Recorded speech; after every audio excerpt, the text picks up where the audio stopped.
Sabdakan oleh Rasulullah Sallallahu Alaihi Wasallam, 4 golongan ini tidak dimasukkan ke dalam surganya Allah, diharamkan dari surganya Allah, dan juga diharamkan daripada kenikmatan-kenikmatan yang ada di surganya Allah Subhanahu Wa Taala.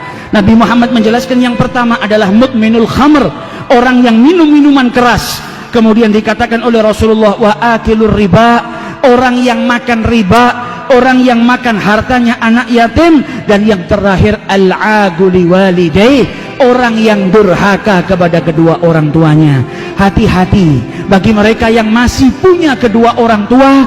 Orang tuamu adalah pintumu menuju surganya Allah Subhanahu Wa Taala. Orang tuamu adalah sarana yang paling mudah yang Allah berikan kepada dirimu untuk engkau menuju surganya Allah Subhanahu Wa Taala.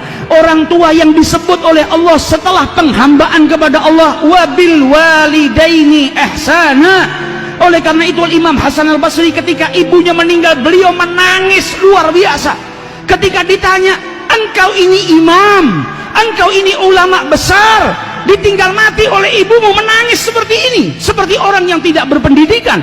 Kata beliau, aku menangis bukan karena gaddarallah, aku menangis bukan karena wafatnya ibuku, karena aku menangis karena ada satu pintu surga yang tadinya terbuka untukku hari ini ditutup oleh Allah Subhanahu Wa Taala.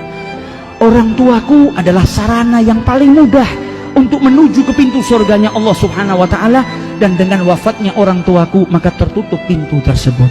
Maka bagi kita yang masih memiliki kedua orang tua, hati-hati, jangan sampai kita mengangkat suara kita melebihi daripada suara orang tua kita. Jangan sampai kita mengangkat suara kita tidak sopan kepada orang tua kita, dan itu pun dilarang oleh Allah Subhanahu Wa Taala dalam Al-Quran.